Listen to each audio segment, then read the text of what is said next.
Hello, मेरा नाम नीलुफर सरवर्ती और आइए आज एक नज़र डालते हैं कि वेस्ट बंगाल में चुनाव हार जाने के बाद क्या कहा जा सकता है।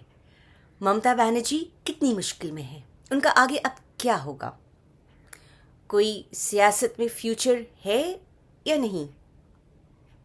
खैर, जैसे ही नतीजे आए उसके बाद पहले तो कांग्रेस लीडर राहुल गांधी और कुछ और नेताओं ने कहा कि वो उनके साथ है और जिस तरह से नतीजे आए हैं वो सही नहीं है। लेकिन फिर जब ममता बनर्जी ने कहा कि सब पार्टियों को मिलकर, सारी ऑपोजिशन पार्टीज को मिलकर बीजेपी के खिलाफ एक साथ आवाज़ उठानी चाहिए, एक साथ कदम उठाना चाहिए, उन्होंने मना कर दिया। यानी ममता बनर्जी लग रहा है इस वक्त अपने मैदान में अकेले हैं और शायद कुछ ही दिन में उनकी अपनी पार्टी के लोग भी उनसे अलग हो जाएं। ममता बनर्जी ने नतीजे आने के बाद कोलकाता हाई कोर्ट में वकील की तरह कदम उठाने की कोशिश की है। उन्होंने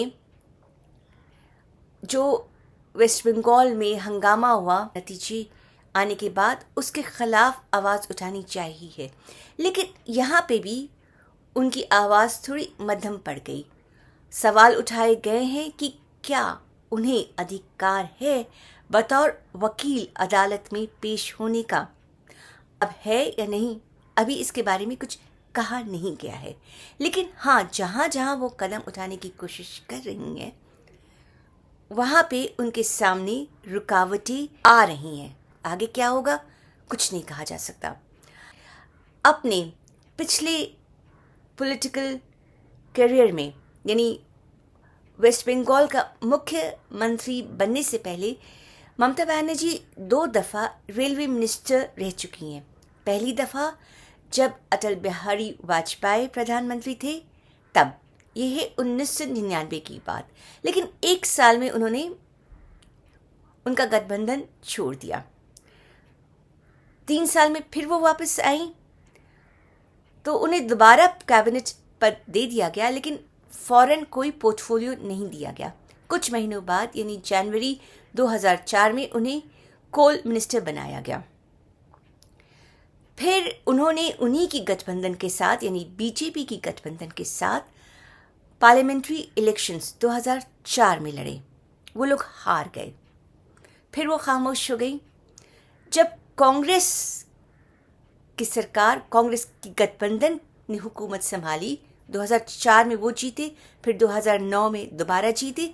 तब 2009 में ममता बनर्जी उनके पास आई और उन्हें दोबारा रेलवे मिनिस्टर बनाया गया। 2011 में वेस्ट बंगाल असेंबली इलेक्शंस ये पहली दफ़े जीत गई। इनकी पार्टी ने वहाँ की हुकूमत संभाली।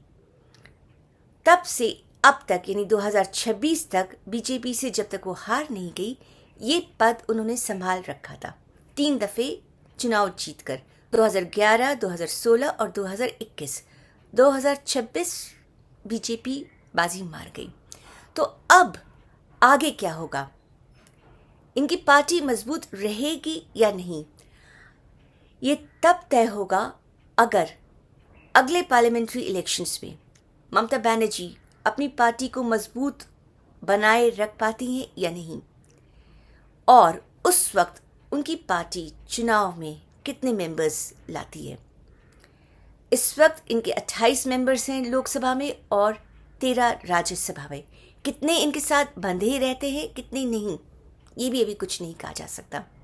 खैर, आप इन बातों पे गौर कीजिए, सोचिए, इस वीडियो को लाइक भी कीजिए, सब्सक्राइब भी कीजिए। फिर मिलेंगे। Thank you.